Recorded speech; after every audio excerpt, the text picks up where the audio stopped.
Hello friends, welcome to self study guys. मैं हूं आपका दोस्त वंटी चौधरी। फ्रेंड्स माफ़ी चाहते हैं गाइज, आजकल हम आपके लिए वीडियो प्रोवाइड नहीं कर पाए। 2-3 दिन हो चुके हैं गाइज, तो हम वीडियो प्रोवाइड नहीं कर पाए क्योंकि गाइज मैं फ़िलहाल आगरा आ रखा हूं, तो यहाँ पे पूरा मटेरियल इकट्ठा करने में, पूरा मटेरियल जोड़ने में टाइम लगता है थोड़ा। तो फ्रेंड्स अब उम्मीद करेंगे, कोशिश करेंगे कि अब आपके लिए पूरी तरह से रेगुलरली आपके लिए प्रैक्टिस सेट जो है प्रोवाइड किया जाए। तो फ्रेंड्स आपने वीडियो देखा होगा, यहाँ तक आपने क्वेश्चंस किए थे, हमने आपके लिए कराए थे। होप सो आपने आगे भी करके देखे होंगे। अगर नहीं देखे हैं, नहीं किए हैं, तो गाइस मैं आपके सामने स्टार्ट करूँगा, तो एक बार ट्राई करिएगा। तो किस तरीके से क्वेश्चंस देखने को मिलते हैं और इससे आपको हेल्प मिलेगी गाइस, काफ़ी हेल्प मिलेगी गाइस, क्योंकि आपको ये पता चल जाएगा किस टाइप के क्वेश्चन देखने को मिलते हैं। और गाइज इनमें से भी क्वेश्चन आपको देखने को मिलेंगे। ये मत भूलिएगा कि आपके सामने जितने क्वेश्चन कराए जा रहे हैं वो बस सिर्फ एक प्रैक्टिस सेट है। तो प्रैक्टिस सेट के साथ साथ गाइज मैं आपको बता दूं, इसमें वो क्वेश्चंस भी हैं जो रिपीट होते हैं, जो क्वेश्चंस देखने को मिलते हैं गाइज। 12th स्टैंडर्ड का मैथमेटिक्स है, तो गाइज इतने क्वेश्चंस नहीं बन पाते ज़्यादातर। खासकर इंटीग्रेशन के बारे में बात करूं तो वही क्वेश्चन रिपीट हो जाते हैं कभी कभी, ठीक है। तो इतना लोड लेने वाली ज़रूरत नहीं है गाइज। तो वही पुराने क्वेश्चंस, प्रीवियस ईयर के क्वेश्चंस देखने को मिल जाते हैं। तभी तो आपने देखा है पहले एग्जाम होता था तो उसमें पेपर नहीं दिया जाता इनका। तो ऐसा ही होता है गाइज, रिपीट होते हैं क्वेश्चंस। तो बने रहिए हमारे साथ, हम आपके लिए रेगुलर कोशिश करेंगे लेके आए प्रैक्टिस सेट। हाँ, टाइमिंग थोड़ी चेंज हो सकती है कि किस टाइम पे आपके लिए प्रोवाइड की जाएगी वीडियो, क्योंकि यहाँ बनाने में बहुत प्रॉब्लम्स होती हैं, पूरी प्रॉब्लम्स क्रिएट होते हैं, वहाँ पे पूरा मटेरियल की थोड़ी दिक्कत हो जाती है। तो चलिए स्टार्ट करते हैं। पहला क्वेश्चन आपके सामने, सब्सक्राइब कर लीजिएगा गाइज एक बार चैनल को, अगर आप इस चैनल पर नए हैं तो, और साथ ही बेल आइकन को क्लिक कर लीजिएगा, एक बार शेयर कर दीजिए अपने फ्रेंड्स के लिए। चलिए क्वेश्चन आपके सामने दे रखा है जिसमें आपसे बोल रहा है ABC क्या है, गुरुत्तर श्रेणी में है, हो तो निम्न समांतर श्रेणी में होंगे। मतलब आपसे बोल रहा है ये गुरुत्तर श्रेणी में है। आपसे बोला गुरुत्तर श्रेणी में मतलब B² इक्वल टू क्या हो जाएगा, A/C। ये गुरुत्तर श्रेणी की कंडीशन होती है जब ABC क्या होते हैं, गुरुत्तर श्रेणी में होते हैं, GP सीरीज में होते हैं। तो ठीक है, अब आपसे बोला निम्न में से, मतलब नीचे जो दे रखे हैं इनमें से कौन सा जो है समांतर श्रेणी में है, ये आपको निकालना है, ये आपको फाइंड करना है। तो देखिए गाइज, मैंने आपके सामने ऑप्शंस लिखे हुए हैं और आपके सामने ये कंडीशन उसने दे रखी थी, वो कंडीशन हमने आपके सामने लिख लिया है। तो ऑप्शन क्यों लिखें गाइज, ये आप देखिएगा। गाइज आपसे क्वेश्चन में क्या बोल रहा है कि इनमें जो निम्न में से कौन सा क्या है, AP सीरीज में है, कौन सा इनमें समांतर श्रेणी में है। तो गाइज जब आपसे क्वेश्चन कर रहा है कि समांतर श्रेणी में कौन सा है, तो आप अगर ऑप्शन क्वेश्चन आपके सामने दे रखा है उसके अकॉर्डिंग करते हैं तो टाइम आपको काफ़ी वेस्ट हो जाएगा टाइम। तो गाइज कभी कभी क्या होता है, आप ऑप्शन की तरफ से जा सकते हैं, मतलब ऑप्शंस को चेक कर सकते हैं। आपके सामने तीन ऑप्शंस दे रखे हैं, सॉरी 4, 1, 2, 3, 4 ऑप्शंस आपके सामने दे रखे हैं। इनमें से आपको फाइंड करना है कि कौन सा ऑप्शन में से समांतर श्रेणी में है, मतलब कौन सा इसमें से कोई दिखा रहा है कि समांतर श्रेणी में होंगे। तो गाइस देखिएगा, समांतर श्रेणी में किसे दिखा रहा है, मतलब ABC को समांतर श्रेणी में दिखा रहा है। तो हम इस सबको चेक करके देख लें, देख सकते हैं, चेक कर सकते हैं, लेकिन हमें सबसे ईजी ये लग रहा है, पहले हमने ये चेक करके देखा। और गाइस देखो, समांतर श्रेणी के लिए मतलब क्या है, ये समांतर श्रेणी में होना चाहिए। तो समांतर श्रेणी की कंडीशन हमने यहाँ लगाई। क्या होती है समांतर श्रेणी की कंडीशन, मिडिल वाले का ट्वाइस इक्वल होता है इन दोनों के सम के, मतलब आउटर वाले के सम के इक्वल होता है, ठीक है। तो हमने क्या किया, सम, इनका सम कर लिया, ये कर लिया, इनका ट्वाइस कर लिया इसका। तो चेक किया हमने, सॉल्व करने के बाद आप यहाँ देख पा रहे हैं A और C, A/C है, A/C की जगह हमने पुट कर दी यहाँ पर क्या, B² कर सकते हैं, क्योंकि इक्वेशन फर्स्ट से पुट करेंगे, B से एक B कट जाएगा तो 2B इक्वल टू आएगा A+C, ये कंडीशन आ जाती है। तो यहाँ बोल सकते हैं ABC क्या होंगे, समांतर श्रेणी में होंगे। दूसरा तरीका क्या कर सकते थे आप इसमें, दूसरा तरीका कर सकते थे आप लेके चलते B² इक्वल टू क्या था, A/C, क्लियर, ये लेके चलते। और आप दूसरी कंडीशन क्या लेके चलते, 2B इक्वल टू A+C, ये क्योंकि ये क्या है आपकी किस सीरीज में है, ये आपकी AP सीरीज में है। ये AP सीरीज को दिखा रहा है या GP सीरीज को दिखा रहा है, दोनों को लेके चलते, दोनों को। अब मैं करता इसका दोनों तरफ स्क्वायर, साथ ही इसका स्क्वायर भी करता, और यहाँ से वैल्यू पुट करके तो आप ये कंडीशन निकाल सकते थे। आपका ऑप्शन नंबर 2 निकल के आ जाएगा। गाइज इसको करने में आपको टाइम लग जाता है, इसलिए मैंने आपको क्या बताया, ऑप्शन की तरफ से करेंगे फास्ट हो जाएगा आराम से। थोड़ा कैलकुलेशन फास्ट तभी होगी गाइज जब आप प्रैक्टिस करेंगे, वरना ऐसे नहीं हो पाता कुछ भी। तो गाइज आपका जो ऑप्शन करेक्ट होगा, ऑप्शन नंबर B जो है यहाँ पे आपका करेक्ट होगा। नेक्स्ट क्वेश्चन आपसे बात कर रहा है, नेक्स्ट क्वेश्चन आपसे बोल रहा है कि ताश के 52 पत्तों की गड्डी से बादशाह निकालने का अनुकूल संयोगानुपात क्या होगा। अनुकूल संयोगानुपात क्या होगा, आपसे पूछ रहा है बादशाह निकालने का।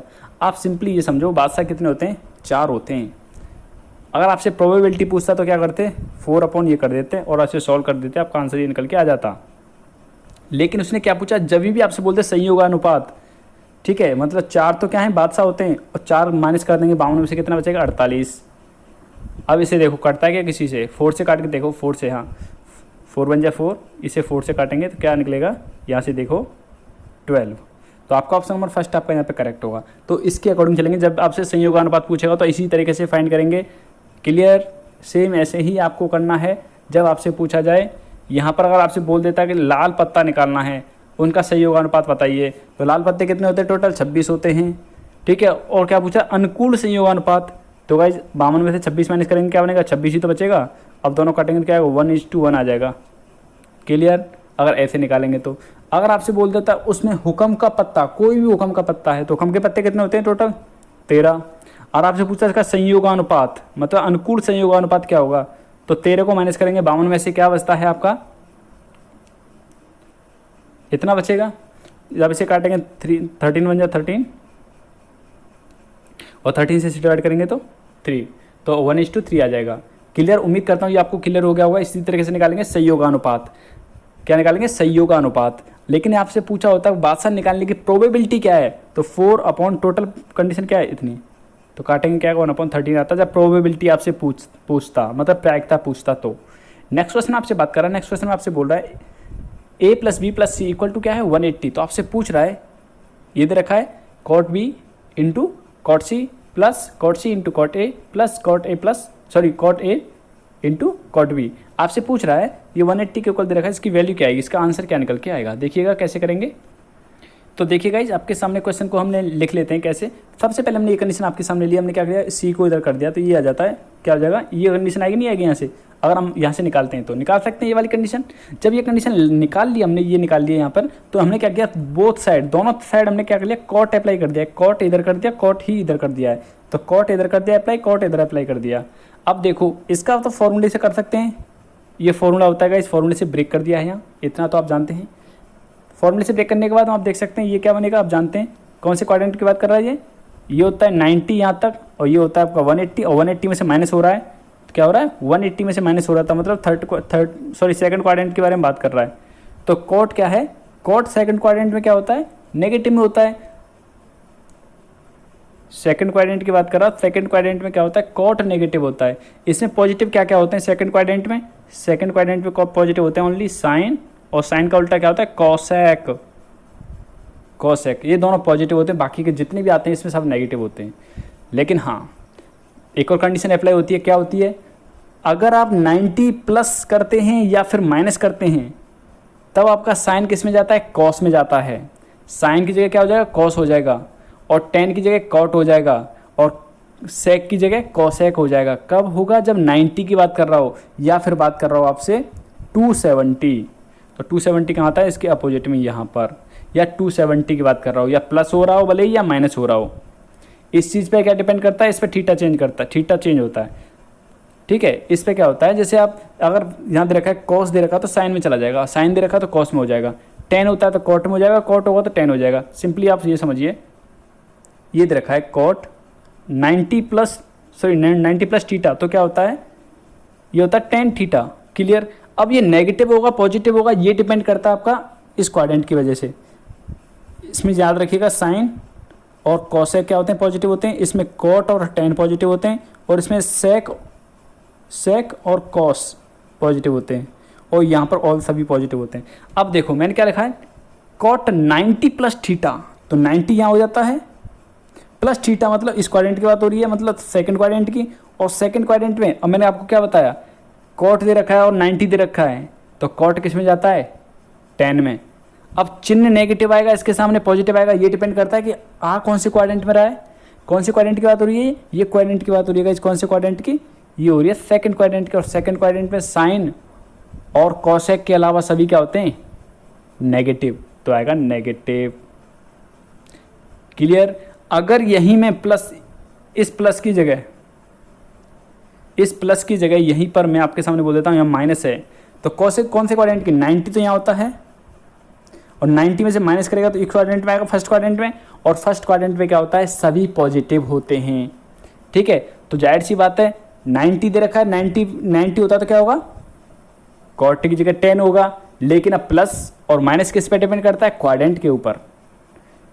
देखो थीटा चेंज करना, बात करें टेन कॉट की या सेक कॉसेक की, ये कन्वर्ट कब होते हैं, या तो 90 दे रखा हो या फिर आपके सामने 270 दे रखा हो, मतलब 270 दे रखा हो, तब क्या होगा, टेन की जगह कॉट होगा, कॉट की जगह टेन होगा। अगर यहीं आपके सामने 180 दे रखा हो या फिर 360 दे रखा हो, तब आपका टेन दे रखा है तो टेन का टेन ही रहेगा, कॉट दे रखा है कॉट का कॉट रहेगा, मतलब जो एंगल आपके सामने दे रखा है वही एंगल रहेगा। अब बात करते हैं चिन्हों के बारे में। चिन्ह के बारे में आपको ये फॉर्मूला याद रखना पड़ेगा, मैं आपको बार बार बोल रहा हूँ, एस टी सी, इसका मतलब होता है साइन और कॉसेक, यहाँ होता है टेन और इसका उल्टा कॉट, ये क्या है कॉस और इसका उल्टा होता है सेक, इस पर डिपेंड करता है। ये पॉजिटिव रहेगा सेकंड क्वाड्रेंट में, ये पॉजिटिव रहेगा थर्ड क्वाड्रेंट में, ये पॉजिटिव रहेंगे फोर्थ क्वाड्रेंट में, और यहाँ पर सभी पॉजिटिव रहते हैं। क्लियर, समझ में आ गया हो तो ठीक है, अगर नहीं समझ में आया हो तो प्लीज़ हमें कमेंट करके बताइएगा, क्योंकि ये टॉपिक आपको पूरी तरह से क्लियर कर देंगे हम। तो यहाँ हमने फॉर्मूला ब्रेक कर दिया है। देखो फॉर्मूला ब्रेक करने के बाद इसका मल्टीप्लाई हमने यहाँ किया है, तो कर दीजिए, ये निकल के आएगा। मल्टीप्लाई कर दिया है तो हमने क्या कर दिया है, इनको एक साइड में लेके चलेगा, 1 को लेके आया एक साइड में, तो आपका आंसर निकल के आया 1 के इक्वल। तो गाइस आपका आंसर होगा ऑप्शन नंबर बी, जो यहाँ पे करेक्ट होगा। नेक्स्ट क्वेश्चन आपके सामने दे रखा है, तो कैसे करेंगे सॉल्व देखिएगा। तो चलिए गाइस, आपके सामने फॉर्मूला हमने लिख दिया है। ये फॉर्मूला होता है गाइस, इन्वर्स में दे रखा है, तो देखो एक्स की वैल्यू क्या है यहाँ पर 1/2 और वाई की वैल्यू क्या है 1/3। तो इस फॉर्मूले में पुट कर दिया है, देखो यहाँ पुट कर दिया। सॉल्व करने के बाद आपका निकल के कट जाएगा आपस में, तो क्या आएगा tan इनवर्स 1, तो क्या आ जाएगा tan इनवर्स 1। तो इसे हम करते हैं, अगर tan इनवर्स को 1 को लिख देता हूँ मैं थीटा के इक्वल, तो tan कहाँ जाएगा, इधर जाएगा, तो 1 = आएगा tan थीटा, ठीक है। और 1 किसकी वैल्यू होती है tan में 45 की, तो tan 45 कर सकता हूँ इसकी जगह पुट, और इधर क्या है tan थीटा दे रखा है, तो tan से tan हट गया, तो थीटा की वैल्यू क्या आ जाती है, निकल गया 45। तो गाइज आपका एंगल पूछ रहा था, एंगल क्या होगा, ऑप्शन नंबर ए जो यहाँ पे करेक्ट होगा। नेक्स्ट क्वेश्चन आपके सामने पूछ रहा है गाइज, बोल रहा है कि वृत्त की समीकरण जिसके व्यास का सिरा क्या है, एक मूल बिंदु है, मतलब एक तो यहाँ है मूल बिंदु 0 0 और दूसरा सिरा कहाँ है आपका, इधर है, ठीक है। जब आपके सामने व्यास के दोनों सिरे दे रखे हैं तो आप कैसे सॉल्व करेंगे देखिएगा। देखो गाइज मैं आपको बता देता हूँ, अगर सेंटर दे रखा है, मतलब सेंटर मान लो क्या है एच एफ, ये मान लिया हमने सेंटर, ठीक है। सेंटर दे रखा है तो आप क्या लगाएंगे फॉर्मूला, x - h का whole square plus y - f का whole square equal to r का स्क्वायर, मतलब r मतलब रेडियस त्रिज्या। ये फॉर्मूला लगता है जब आपके सामने क्या दे रखा हो, सेंटर दे रखा हो और रेडियस दे रखी है। लेकिन अगर आपके सामने व्यास दे रखा है तो आप क्या कर सकते हैं, देखो व्यास दे रखा है, व्यास में आप जानते हैं व्यास क्या होता है, जैसे ये 0 0 इधर, इधर क्या है 2 - 4 ये दे रखा है। तो गाइज आप बोलेंगे पहले सेंटर निकाल लेंगे भैया, फिर इसकी रेडियस निकाल लेंगे, हम वही फॉर्मूला लगा देंगे जो आपने अभी लगाया था। लगा सकते हैं गाइज, क्यों नहीं लगा सकते। क्या करेंगे, इन दोनों के बीच के डिस्टेंस निकालेंगे और डिस्टेंस निकाल के उसके हाफ कर देंगे, क्योंकि अब पूरी इतनी डिस्टेंस निकलेगी, क्या निकलेगी, व्यास के इक्वल निकलेगी, उसके हाफ कर देंगे तो क्या निकल जाएगी, रेडियस। रेडियस तो ऐसे आ जाएगी आपके पास निकल के। अब बोलेंगे आप ये सेंटर कैसे निकलेगा, और आप जानते हैं व्यास का मिडिल पॉइंट क्या होता है, किसी व्यास का मिड पॉइंट क्या होता है।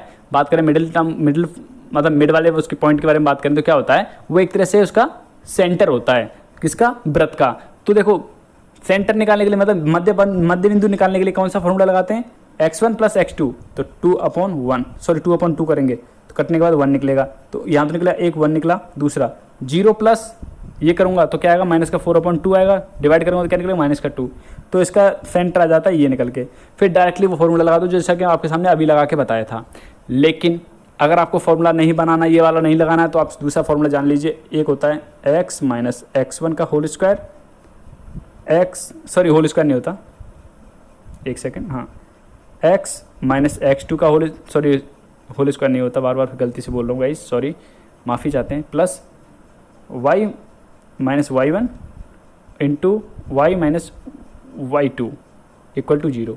y1 क्या हो गया, एक तो 0 0 थे, एक हो गया ये मान लो x2 और ये y2, ये क्या हो गया x1 और ये y1।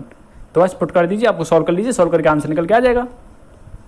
नहीं समझ में आया तो गाइस यहाँ देख लीजिए, फॉर्मूला आपके सामने ये लिख लिया हमने देखो ये x1 y1 x2 y2 value put कर दिए, सॉल्व किया है। सॉल्व करने के बाद आपके पास आंसर निकल के आया x² + y² - 2x + 4y = 0। तो गाइस यहाँ पे जो आपका ऑप्शन होगा, ऑप्शन नंबर सी जो यहाँ पे करेक्ट है गाइस। नेक्स्ट क्वेश्चन आपके सामने बोल रहा है, ये क्वेश्चन दे रखा है तो आपको क्या करना है, इन दोनों को जोड़ना है। पहले इन दोनों को जोड़ेंगे, जोड़ लीजिए, जोड़ेंगे तो क्या निकल के आता है देखिएगा। देखो 2 + 3 करेंगे तो 5, इन दोनों को जोड़ूंगा तो क्या आएगा, प्लस का 1 प्लस का j बचेगा, 1j बचेगा या फिर j बचेगा, अब यहाँ देखो ये क्या है, ये आपके सामने दे रखा है, यहाँ बचेगा प्लस का k। तो यहाँ से इसका मोड निकालूंगा तो मोड का मतलब क्या होता है, 5 का स्क्वायर 25, 1 का स्क्वायर 1, इस 1 का स्क्वायर 1, तो क्या आएगा 27 आ जाएगा, √27। तो √27 को अगर फैक्टर करता हूँ तो क्या बनेगा 3 × 3 × 3 ये बनेगा। तो एक जोड़ा तो वहाँ निकल के आ जाएगा 3, यहाँ रह जाएगा 3, तो 3√3 आएगा आंसर। तो ऑप्शन नंबर देखेंगे कौन सा करेक्ट हुआ यहाँ पे, समझ में आ गया होगा ऑप्शन नंबर कौन सा करेक्ट हुआ, ऑप्शन नंबर बी। हमने सिंपली इसे जोड़ा, जोड़ने के बाद इसका क्या किया, जोड़ने के बाद जो निकलेगा a वेक्टर b ये निकलेगा, इन दोनों का मोड निकाल देंगे, मतलब पहले तो सिंपल ये निकलेगा, इसके बाद हम मोड निकालेंगे। मोड क्या होता है, जो कोफिशिएंट दे रखे होते हैं एक्स वाई के कोफिशिएंट किसके, आई जे के कैप, इन सब के जो कोफिशिएंट दे रखे हैं उनका स्क्वायर का सम करना है, सम करने के बाद उसका रूट निकालना है। समझ में नहीं आया तो गाइस यहाँ देख लीजिएगा, हमने क्या किया, इन दोनों को पहले जोड़ा है, जोड़ने के बाद आपने निकाला तो रूट निकल के आ जाता है। नेक्स्ट बात करें, नेक्स्ट क्वेश्चन आपके सामने दे रखा है ये, इसमें दे रखा है लिमिट x टेंड टू 0 और आपसे बोल रहा है इसकी वैल्यू क्या होगी। तो चलिए कैसे करेंगे फाइंड इसे, देखिए कैसे करेंगे। इसमें अगर लिमिट अप्लाई करते तो 0/0 की फॉर्म आ जाएगी। कैसे, देखो 0 पुट करिए इसकी जगह 0, तो 1 की पावर n है तो कितना भी पावर कर लो 1 का तो 1 ही रहना है, तो 1 - 1 0, नीचे 0 पुट करेंगे x की वैल्यू 0, तो 0/0 आएगा जो कि आ जाएगा अनडिफाइंड हो जाएगा। तो एक तरीका तो क्या कहता है जिसमें एक तो होता है इसे खोल लो, मतलब आपने ये फॉर्मूला पढ़ा होगा ना, इसे ब्रेक करने का फॉर्मूला क्या होता है, इससे ब्रेक करने वाला फॉर्मूला जो होता है उससे ब्रेक कर लो, ठीक है, मतलब 1 + nx प्लस ये ब्रेक हो जाएगा एक, ठीक है, ब्रेक करके तो ऐसे कर लो। या फिर दूसरा तरीका क्या कहता है, इसमें आप लगा दो D L hospital. D L hospital मतलब ऊपर का ऊपर डिफ्रेंशिएट और नीचे का नीचे डिफ्रेंशिएट, ऊपर का डिफ्रेंशिएट कर रहा हूँ तो क्या बनेगा n-1 ये बनेगा ऊपर का, और -1 का करूँगा तो 0 हो जाएगा, अपॉन इसका डिफ्रेंशिएट करूँगा तो x का क्या हो जाएगा 1 हो जाएगा। अब इसमें लिमिट अप्लाई करके देखो, और जैसे आप इसमें लिमिट अप्लाई करेंगे तो आपका आंसर निकल के आएगा n। कर दीजिए, इसकी जगह पुट करेंगे 0 तो ये 0 हो जाएगा, तो और 1 की पावर क्या है n-1, तो 1 की पावर है n-1 तो 1 बचेगा, 1 का मल्टीप्लाई करूँगा n के साथ में तो क्या बनेगा ऑप्शन नंबर ए। नेक्स्ट बात करते हैं, नेक्स्ट क्वेश्चन आपके सामने दे रखा है, इसे याद रखिएगा। डायरेक्टली क्वेश्चन कभी कभी क्या होता है, जैसे x की पावर 6 दे दिया, यहाँ दे दिया a की पावर 6 और यहाँ दे दिया x की पावर 3 माइनस a की पावर 3 और लिमिट दे दिया आपकी limit x tend to a, तब आपसे पूछा जाएगा आंसर। ऐसे भी पूछा जाता है, कभी कभी क्या होता है, जैसे मैं आपसे बोल दूँ, कभी कभी ऑप्शन ऐसे इस तरीके का होता है, यहाँ दे दिया 2 x टेंड टू 2, तो यहाँ भी क्या होता है a की जगह 2, यहाँ भी 2 होता है, ऐसे दे रखा होता है। तो डायरेक्टली फॉर्मूला होता है, इसे याद रखिएगा, डायरेक्टली फॉर्मूला होता है ये, जो पावर दे रखे ऊपर वो ऊपर होती है, नीचे पावर दे रखे अपॉन में नीचे होती है, इनटू इन दोनों के पावर का क्या होता है सब्ट्रैक्शन होता है। जो बड़ी है मतलब ऊपर क्या बड़ी होती है, नीचे छोटी है, तो m की वैल्यू बड़ी है और n की वैल्यू छोटी है, तो ये फॉर्मूला आप डायरेक्टली याद रखिएगा, यही फॉर्मूला होता है। सॉल्व कैसे होगा देखिएगा गाइस, कोशिश यही रहेगी कि आपको पूरी तरह से क्लियर करके चलें। देखो इस तरीके से, इसका डायरेक्टली तो मैं आपको बता चुका हूँ आता कैसे, डी एल हॉस्पिटल लगाया हमने, इस तरीके से आया, डी एल हॉस्पिटल लगा लीजिएगा इसमें, क्योंकि ये 0/0 की फॉर्म बनेगी जो कि आ जाती है एक तरह से अनडिफाइंड हो जाती है, और अनडिफाइंड हो जाती है तो ऐसी कंडीशन में क्या करेंगे, हम करेंगे इसका डी एल हॉस्पिटल लगाएंगे, मतलब ऊपर का ऊपर डिफ्रेंशिएट करेंगे, नीचे का नीचे डिफ्रेंशिएट, ऊपर वाले का क्या डिफ्रेंशिएट ये आएगा, नीचे का क्या तो ये आएगा। आप देख सकते हैं ये क्या आएगा m/n, तो यहाँ से आ गया। अब लिमिट अप्लाई करिए, लिमिट है क्या, x की जगह क्या पुट करना a, तो कर दीजिए x की जगह a, तो ये आएगा पावर, इस तरीके से पावर आएगी निकल के, यहाँ देख सकते हैं ये प्लस का ये माइनस का कट जाएगा, तो क्या बचेगा m-n। नेक्स्ट क्वेश्चन आपके सामने दे रखा है जिसमें आपसे बोल रहा है, जिसमें y = दे रखा है, ये कंडीशन दे रखी है, आपसे पूछा है dy/dx कैसे फाइंड करेंगे, समझिएगा देखिएगा।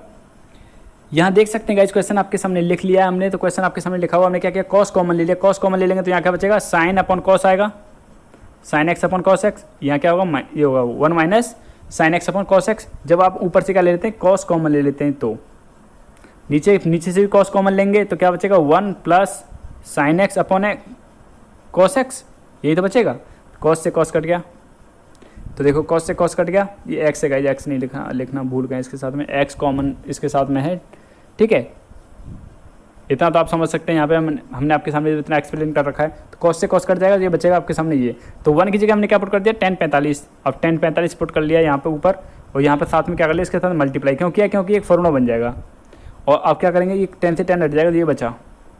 अब इसका करूँगा मैं क्या डिफ्रेंशिएट, तो आप जानते हैं कॉन्स्टेंट वैल्यू है, तो कॉन्स्टेंट वैल्यू की क्या हो जाएगा 0, और हमने किया x का तो क्या आ जाएगा -1, तो गाइज आपका जो आंसर होगा ऑप्शन नंबर बी जो है यहाँ पे करेक्ट होगा। नेक्स्ट क्वेश्चन आपके सामने दे रखा है y equal to log under root में दे रखा है आपके सामने 1 plus sine x upon 1 minus sine x. तो देखिएगा ये क्वेश्चन आपके सामने लिख लिया, तो हमने क्या किया, ऊपर नीचे मल्टीप्लाई किया किसका, 1 प्लस साइन एक्स का, 1 प्लस साइन एक्स का नीचे मल्टीप्लाई किया, 1 प्लस साइन एक्स का ऊपर मल्टीप्लाई किया। अब ऐसा करने से देखो क्या बन रहा है, इन दोनों का मल्टीप्लाई किया तो क्या बन जाएगा, होल स्क्वायर बनेगा, 1 प्लस साइन एक्स का होल स्क्वायर अपॉन ये क्या बन रहा है, ए माइनस बी ए प्लस बी, तो मतलब 1 का स्क्वायर तो 1 रहेगा माइनस साइन का स्क्वायर तो साइन एक्स का स्क्वायर हो जाएगा। ठीक है, साइन स्क्वायर एक्स हो जाएगा, ये हो गया। अब जानते हैं sine square x, 1 minus sine square x equal to क्या होता है, 1 minus sine square x equal to होता है गाइस कॉस स्क्वायर एक्स, क्योंकि आपने फॉर्मूला पढ़ा था कौन सा, sine square x plus cos square x equal to होता है 1। तो यहाँ से निकालूंगा क्या, साइन को मैं इधर ले जाता हूँ तो भेज दो उधर, तो कॉस रह जाएगा इधर, तो cos square x equal to क्या हो जाएगा, 1 माइनस साइन स्क्वायर एक्स, यही तो हो जाएगा। तो जब हम यहाँ पे पुट करेंगे और रूट लेंगे, जैसे यहाँ साइन स्क्वायर था और यहाँ पे भी क्या होल स्क्वायर था, तो रूट लेने पे यहाँ से स्क्वायर हट गया और रूट की वजह से क्या होगा, कॉस का स्क्वायर हट गया, तो इस वजह से क्या बचेगा, ये बचेगी कंडीशन। और अलग अलग डिवाइड कर रहा हूँ कैसे, 1 के नीचे पहले इसे रखा तो ये बना सेक, अब साइन के नीचे रखा हमने कॉस को तो क्या बना tan। अब इसमें लगाया हमने क्या, डिफ्रेंशिएट किया, तो डिफ्रेंशिएट करेंगे तो आप जानते हैं log x का क्या होता है, log x का डिफ्रेंशिएट क्या होता है 1/x, तो ये भी एक x की तरह ही है, तो क्या जाएगा 1/x, मतलब इस तरीके से। अब करूँगा मैं इसका क्या, डिफ्रेंशिएट, तो करते हैं sec x का करेंगे तो sec x tan x होता है, प्लस tan x का करूँगा तो tan x का क्या होता है, sec स्क्वायर x होता है।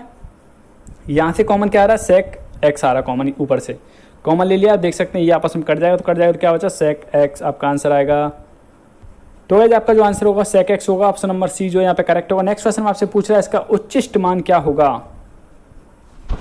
तो गाइस देखिएगा, जब भी आपसे बात करें उच्चिष्ट और निम्निष्ट के बारे में बातें क्या करेगा, तो क्या करेंगे, इसे y के इक्वल लेट करो, y के इक्वल लेट करने के बाद या fx के इक्वल ले लो, मतलब कोई भी एक फंक्शन लेट करके चल लो इसे। तो मैंने एक बार डिफरेंशिएट किया विद रेस्पेक्ट टू x, तो x के रेस्पेक्ट में इसका डिफरेंशिएट किया तो ये आया, ठीक है। और इसे करेंगे आप 0 के इक्वल पुट, मतलब इसकी वैल्यू 0 के इक्वल पुट करके चलेंगे इसे 0 के इक्वल, ठीक है। और सेकंड टाइम भी डिफरेंशिएट कर लेंगे इसे, फर्स्ट सेकंड थर्ड इक्वेशन मान लेंगे, 3 इक्वेशन बन जाएगी। ये सेकंड टाइम डिफरेंशिएट किया हुआ है इसका, और ये इसका फर्स्ट टाइम डिफरेंशिएट किया, ये आया।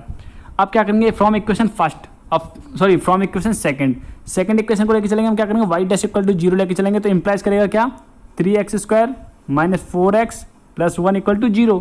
तो ये क्या बन जाएगी, क्वाड्रिक इक्वेशन, ये क्वाड्रिक इक्वेशन बन जाती है। यहाँ से x की वैल्यू निकल जाएंगी 2। अब पहले चेक करेंगे आप फर्स्ट वैल्यू पर, मतलब x की वैल्यू लेके चलनी है 1, और पुट करेंगे किसमें, इक्वेशन थर्ड में पुट करेंगे। अगर ये 0 से बड़ा आता है, अगर ये 0 से बड़ी आती है वैल्यू, तो वैल्यू क्या है, 0 से बड़ी, तो बोलेंगे इस पर ही, मतलब इसी पॉइंट पर, क्योंकि x इक्वल टू 1 पुट करने पे क्या आया, 2 आया। 2 क्या है, 0 से बड़ा है, और बड़ा होता है तो इसे बोलते हैं, उल्टा बोलते हैं इसका, ये क्या होगा, निम्निष्ट पॉइंट होगा, क्या होगा, निम्निष्ट बिंदु होगा। और इसी वैल्यू को, मतलब जो आपके सामने x इक्वल टू 1 है, इसी वैल्यू को आप पुट कर देंगे कहाँ पर, इस इक्वेशन में, और पुट करने के बाद जो आंसर आएगा, तो देखते हैं क्या आंसर निकल के आ रहा है पुट करने के बाद। अभी नहीं करके देखा, उससे क्या पूछा है, उच्चिष्ट बिंदु पूछा, आपसे क्या पूछा, उच्चिष्ट बिंदु पूछा है। लेकिन यहाँ आपको क्या दिखा रहा है, ये पॉजिटिव है, और पॉजिटिव होता है तो मतलब इसका उल्टा होता है, मतलब कोई वैल्यू पॉजिटिव में तो उससे क्या बोलेंगे, ये इसका क्या है, निम्निष्ट बिंदु होगा। अब यहाँ देखो, यहाँ पर ये वैल्यू आई है आपके सामने, जब वैल्यू पुट की हमने x की 1/3, तो क्या आया, नेगेटिव में आया, जो कि क्या है आपका 0 से छोटा। तो 0 से छोटा है तो मतलब क्या बोलेंगे, इसे बोलेंगे उच्चिष्ट पॉइंट। देखो यहाँ प्लस था जबकि ये उच्चिष्ट होना चाहिए था, उल्टा बोलते हैं, याद रखिएगा। ये क्या होगा, उच्चिष्ट पॉइंट, और ये है आपका निम्निष्ट पॉइंट, ठीक है। पॉइंट निम्निष्ट है लेकिन वैल्यू क्या आएगी, इससे उच्चिष्ट निकल के आ जाएगी। अब देखो ये है, अब पॉजिटिव बात सिंपली याद रखो, अगर पॉजिटिव वैल्यू आती है तो बोलेंगे ये क्या, निम्निष्ट दिखा रहा है। अगर आपकी नेगेटिव वैल्यू आती है तो दिखाएंगे आप उच्चिष्ट दिखा रहा है। तो नेगेटिव वैल्यू आ रही है तो मतलब किस पे उच्चिष्ट होगा, वो x इक्वल टू 1/3 पर। तो उच्चिष्ट मान निकालना हो तो x इक्वल टू 1/3 पुट कर देंगे, जो आपके सामने क्वेश्चन दे रखा है यहाँ पर, जो आंसर आएगा वही आपका करेक्ट होगा। क्या निकल के आया पुट करने के बाद, आपके सामने निकल के आया 166/27। तो वही आपका जो आंसर होगा ऑप्शन नंबर फर्स्ट आपका करेक्ट होगा। नेक्स्ट क्वेश्चन आपसे बात कर रहा है, इसमें दे रखा है tan x plus cot x whole square दे रखा है। आपसे पूछा है इसका क्या निकालना है, इंटीग्रेशन फाइंड करना है। तो देखिएगा इस कैसे करेंगे इसका इंटीग्रेशन फाइंड, इसको होल स्क्वायर को फॉर्मूले को ब्रेक करेंगे। कैसे ब्रेक होता है आप जानते हैं, a प्लस बी का होल स्क्वायर वाला फॉर्मूला। तो ये हो गया a स्क्वायर, ये हो गया b स्क्वायर, इंटू हो जाएगा सॉरी प्लस 2ab। तो a की जगह क्या है tan, और b की जगह क्या है cot, और आप जानते हैं tan इंटू कॉट क्या होता है, 1 होता है। तो जो मल्टीप्लाई में था 2, इसकी वाली जगह पुट करूँगा 1, तो मल्टीप्लाई में क्या था 2, तो 2 ही रह जाएगा केवल। अब हमने क्या किया, इसको ब्रेक कर लिया, किस फॉर्मूले से किया है, ये देखो एक फॉर्मूला पढ़ा था, आपने नहीं पढ़ा हो तो देख लीजिए। 1 + tan square theta equal to होता है गाइज आपका सेक स्क्वायर थीटा के, किसके, सेक स्क्वायर थीटा के। तो tan की वैल्यू निकालेंगे तो tan की वैल्यू यहाँ से निकालो तो 1 को कहाँ पहुँचा दूंगा, इधर, तो क्या हो जाएगा -1 हो जाएगा इस तरीके से। ऐसे होता है कॉट वाला फॉर्मूला, कॉट का क्या होता है 1 + cot square theta equal to होता है गाइज आपका कोसेक स्क्वायर थीटा। तो समझ सकते हैं कॉट स्क्वायर की पूछ रहा है वैल्यू, तो कॉट स्क्वायर तो ये कि 1 को इधर पहुंचाऊंगा तो ये भी नेगेटिव में हो जाएगा, तो ये हमने पुट कर दिया यहाँ, और बाकी का 2 जो आपके सामने लिखा होता है ऐसे ही। आगे जब इसे सॉल्व कर रहा हूँ गाइज, तो सॉल्व करने पर आप क्या देखेंगे, देखो ये नेगेटिव, तो नेगेटिव जुड़ जाएंगे तो क्या बनेगा -2, और ये किधर का +2, और -2 +2 आपस में कट जाएंगे, बचेंगे क्या, cosec square plus sec square. तो आप जानते हैं सेक स्क्वायर किसका इंटीग्रेशन होता है गाइज, ये होता है गाइज आपका tan का, ठीक है। सेक स्क्वायर का इंटीग्रेशन होता है tan, और कोसेक का क्या होता है -cot। तो गाइज आपका आंसर होगा tan - cot, option number first आपका करेक्ट होगा। नेक्स्ट बात करते हैं, नेक्स्ट क्वेश्चन आपके सामने दे रखा है sec पावर 4, इसका इंटीग्रेशन फाइंड करना है। तो देखो कैसे करेंगे पुट, यहाँ लिख दिया हमने, इसको क्या लिख सकता हूँ, इस तरीके से ब्रेक करके लिख सकता हूँ। एक तरह से आप देखो आपके सामने 4 दे रखा है, x की पावर 4, तो आप इसे क्या लिख सकते हैं x² × x², क्योंकि आप जानते हैं मल्टीप्लाइंग पावर्स ऐड हो जाती हैं। तो देखो हमने इस तरीके से ब्रेक कर लिया है, और इसका फॉर्मूला आप जानते हैं ये होता है, डायरेक्टली फॉर्मूला पुट कर दिया यहाँ पे, जस्ट आपके सामने बताया था। अब देखो सेक का मल्टीप्लाई इसके साथ में करेंगे, फिर सेक का मल्टीप्लाई tan के साथ में करेंगे, तो सेक का 1 के साथ में क्या, तो सेक आया, सेक स्क्वायर हो गया। अब सेक स्क्वायर का मल्टीप्लाई इसके साथ में करूँगा तो क्या बनेगा, ये बनेगा। अब यहाँ देखो हमने क्या किया है, t के इक्वल पुट कर लिया, tan x को t मान लिया, तो tan x को t माना तो dt, मतलब इसका डिफ्रेंशिएट किया तो निकल के आया क्या, सेक स्क्वायर x dx, ठीक है। तो sec square x plus dx की जगह क्या पुट कर दूंगा मैं, dt, और इसकी जगह क्या पुट करूँगा, इसकी जगह क्या करूँगा, t पुट करूँगा, तो t स्क्वायर हो जाएगा जो हमने पुट कर लिया है। और आप जानते हैं इसका तो डायरेक्टली होता है, सेक स्क्वायर x का डायरेक्टली इंटीग्रेशन क्या होता है, tan x होता है। आप चलो इसका हमने करेंगे डिफ्रेंशिएट, सॉरी इंटीग्रेशन करेंगे तो निकल के आएगी ये वैल्यू, क्या आएगा, t की पावर 3/3 आएगा, प्लस c आएगा, और t की पावर 3, t की इसकी वैल्यू है, t इक्वल टू क्या है, tan x, तो tan x पुट कर दिया, tan क्यूब हो गया। तो गाइस आपका जो आंसर होगा ऑप्शन नंबर जो करेक्ट होगा, ऑप्शन नंबर सी, इसके साथ में प्लस नहीं है गाइस, प्लस लगा लीजिएगा, ये ऑप्शन आपका करेक्ट होगा। नेक्स्ट क्वेश्चन आपके सामने दे रखा है, इसमें आपसे बोल रहा है गाइस इसकी वैल्यू क्या होगी, इसका इंटीग्रेशन कैसे करेंगे देखिएगा। तो देखिए क्वेश्चन आपके सामने दे रखा है गाइस, तो कैसे करेंगे सॉल्व इसे, ये क्वेश्चन आपके सामने लिख लिया है हमने। तो ये पावर आपके सामने देखी थी, इसका मल्टीप्लाई इसके साथ कर लिया, यहाँ छोड़ दिया, इसका मल्टीप्लाई फिर इसके साथ किया तो ये निकल के आ जाता है इतना। अब इतना करने के बाद आप यहाँ देख पा रहे हैं, इतना होने के बाद देखो फर्स्ट तो यों का त्यों है, मतलब इस वाली टर्म को हमने, सॉरी वेट अ सेकंड, हाँ देखिए ये वैल्यू तो हमने यों का त्यों छोड़ रखी है आपके सामने।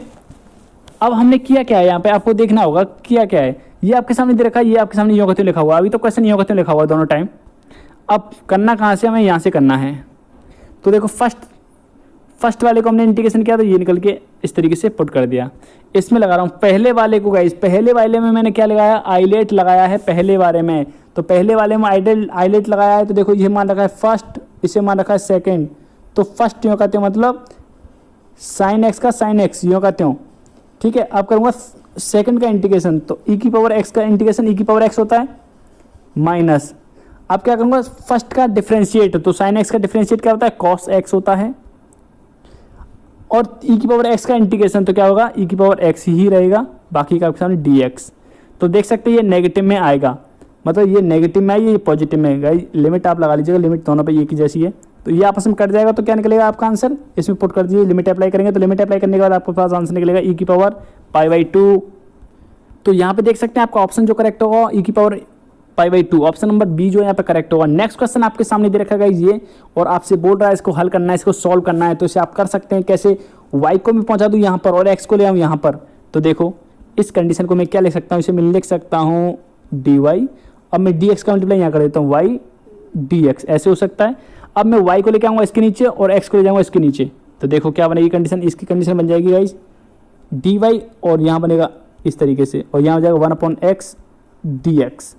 तो देखो ये इसका इंटीग्रेशन करेंगे तो क्या आएगा, ये आएगा आपका सामने log y के इक्वल, और यहाँ इसका करूँगा तो इसकी आएगा आपका log x के इक्वल, प्लस अब इसको भी log में ले लेंगे, ये log c क्या कांस्टेंट को दिखा रहा है गाइस। तो देखिए ये log दे रखा है, ये रखा है log x plus log c, और आपको पता है गाइस जब आप करते थे log a plus log b तो दोनों मल्टीप्लाई हो जाता था दोनों का। तो देखिए कैसे करेंगे, तो यहाँ पर देखिए इस तरीके से बन रहा था, हमने क्या इसका तो यह है, इसका यह है कांस्टेंट वाली वैल्यू, आप c लेते हैं ना, तो c को हमने log में ले लिया। क्यों लिया log में, ये आप यहाँ से समझ जाएंगे।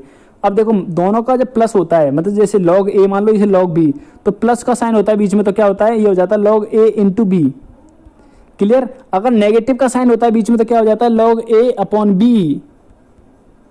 क्लियर। लेकिन जिसके सामने माइनस का साइन होगा वही नीचे जाएगा अपॉन की फॉर्म में। जैसे बात करूँ यहाँ पे क्या आएगा, x अपॉन सी आएगा, log x अपॉन सी आएगा अगर माइनस का साइन है तो बीच में। ठीक है। और माइनस का साइन किसके सामने, माइनस का चिन्ह कहाँ पर है, आपका log c के सामने, तो c ही नीचे आएगा। क्लियर। और यहाँ हो रहा है प्लस, तो दोनों किस में जाएंगे, मल्टीप्लाई में, तो क्या हो जाएगा log x plus log x into C हो जाएगा। तो log से log हट गया तो क्या निकल के आया आपके सामने, y equal to c x या एक्स सी।